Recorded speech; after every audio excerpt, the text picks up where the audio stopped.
นอนก้นนอนโตยนอนหมืบนอนหมืบจะเล่อนอนลับนอนเล่น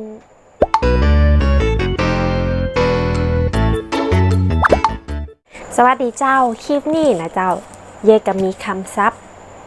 กำเมืองวันละคำสองคำมาอู้ให้ฟังแหมแล้วนะเจ้า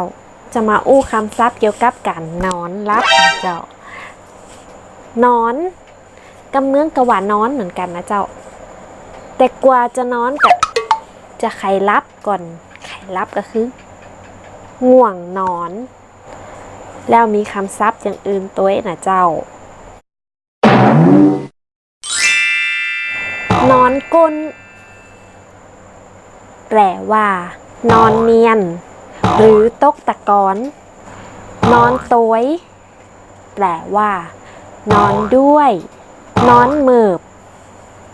คือนอนคว่ำหน้า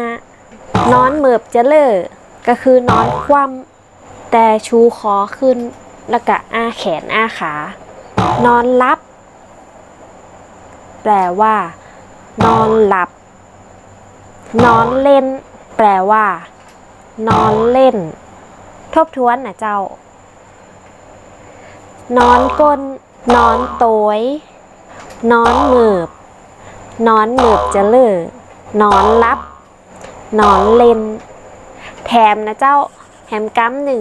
เกี่ยวกับการลับก็คือขนแปลว่ากลนถ้าชอบคลิปนี้ก็อย่าลืมกดไลค์กดแชร์กดติดตามให้เย่เต้นะเจ้าแล้วก็กดกระดิ่งตัวนึงจะได้บ่พลาดคลิปใหม่ๆแล้วปะกันใหม่คลิปหน้าเจ้าบ๊ายบาย